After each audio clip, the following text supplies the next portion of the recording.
Hello friends, welcome to my channel Simran gardening blogs.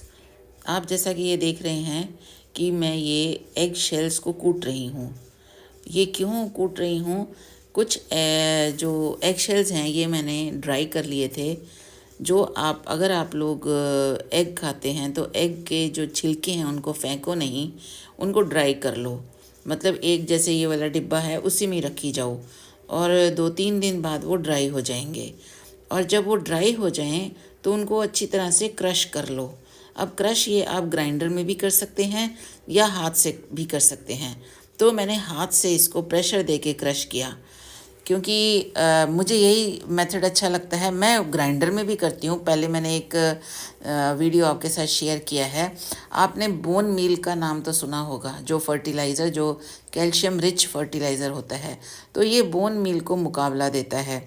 ये भी calcium rich होता है। और ये मैं अभी बताऊंगी और दिखाऊंगी आपको कि कैसे हमने प्लांट्स में डालने हैं, यूज़ कैसे करना है।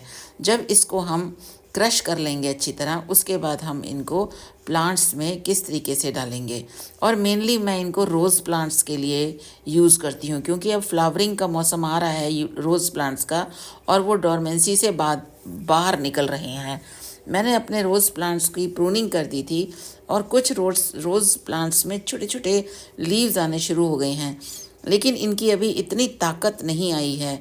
तो इनको बहुत सॉफ्टली डिग करना है, बहुत softly. Please dig it softly so that roots can't be damage. इसकी रूट्स कुडंट बी डैमेज, इसके रूट्स डैमेज नहीं होने चाहिए। इनको बहुत धीरे से सॉइल हटाकर और इस तरह से चारों तरफ से मैं जो एग शेल्स हैं ये डाल देती हूँ। और फिर एग शेल्स डालने के बाद इसको पॉट की सॉइल से ही, ऊपर की कोई मिट्टी नहीं डालनी, उसी पॉट की सॉइल में ही मिक्स कर देना है। और आज सुबह ही मैंने इनको पानी लगाया था और अब ये काम मैं शाम के टाइम कर रही हूँ। अब इसके बाद जब धीरे धीरे हम ये करेंगे, हाँ, इससे पहले अगर पॉट्स में कोई वीड्स हैं, वीड प्लांट्स हैं, कोई जैसे अनवांटेड प्लांट्स हैं, जैसे ये आ गए हैं, तो उन प्लांट्स को भी हमें रिमूव करना है।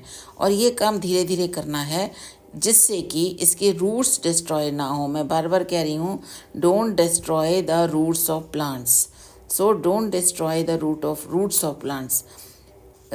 Dig it softly and then pour the organic fertilizer, then cover it with pot soil only. Repeat the process in every plant. और ये वाला जो ऑर्गेनिक बोन मील जो मैंने बनाई है घर पे, ये होममेड है। अगर आप लोगों के घर में एग खाते हैं, हमारे घर में एग खाते हैं, तो इसीलिए मेरे पास एग शेल्स हो जाते हैं। तो इन एग शेल्स को मैं फेंकती नहीं हूँ।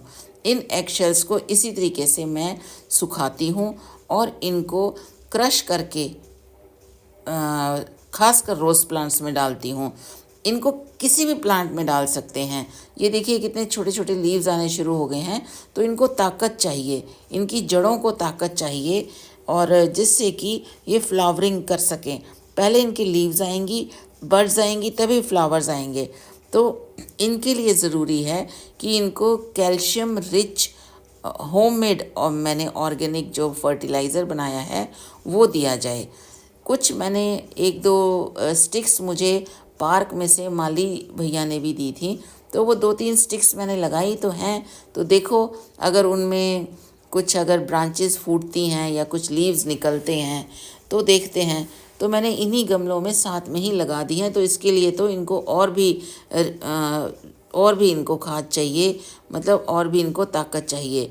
एंड रिज़ल्ट आप लोग ये देखेंगे, मेरी पिछली वीडियो में भी आप देखना, जिसमें मैंने रोज़ केयर की बातें शेयर की हैं, और कोशिश करूँगी मैं उसको डिस्क्रिप्शन में आपको दे दूँगी उसका लिंक, तो वो भी आप देखना।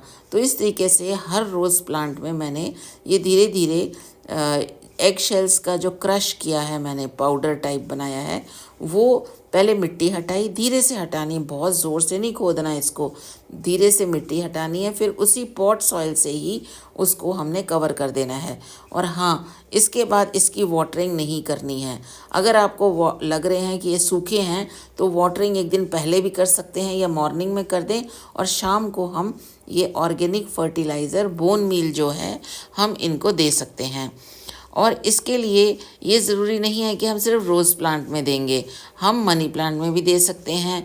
जो भी फ्लावरिंग वाले प्लांट्स हैं आजकल जो विंटर्स के स्टार्ट होंगे तो उनमें भी ये जो एग शेल्स के चूरा है, जैसे आप लोग हमारे माली या हम मार्केट जाते हैं तो हड्डी चूरा बोलते हैं इसको नर्सरी वाले, तो ये हड्डी चूरा ही है। तो ये बोन शेल का ये हड्डी चूरा ही है। तो ये जो बोन शेल्स हैं ये बेस्ट होममेड है ऑर्गेनिक खाद। इसमें कहीं भी हमने कोई किसी प्रकार से, हाँ खाने के लिए तो पैसा खर्च करना ही पड़ेगा। वो तो हम जब सब्जियां खाते हैं और सब्जियों के छिलके छील के पील करके रखते हैं कंपोस्ट के लिए, तो वो तो ये तो एग्स को भी ख़रीदने के लिए करना पड़ेगा। लेकिन हाँ, उसको हमने वेस्ट मटेरियल नहीं बनाया, हमने कूड़े में नहीं डाला, हमने उसको अपने ही उसके एग शेल्स को सुखाकर और कूट कर दरदरा कर दिया। और उसके बाद मैंने इसमें पानी, इसको बिना पानी दिए करना है, पानी का बहुत ध्यान रखना है। और इसके बाद खाद देने के बाद इसको ओवर वाटरिंग भी नहीं करनी है। अगर आपने इसको ओवर वाटरिंग कर दी तो क्योंकि हमने सारी गुड़ाई की हुई है तो उससे सारा ख़राब हो जाएगा, सारी जड़ें इसकी ख़राब हो जाएंगी। 1 या 2 दिन तक तो आप बिल्कुल वाटरिंग करें ही ना, वाटरिंग करने के बाद ही इसको लगाएं। इसके बाद अगर वाटरिंग करनी है तो फिर ये आपका काम ख़राब कर देगा।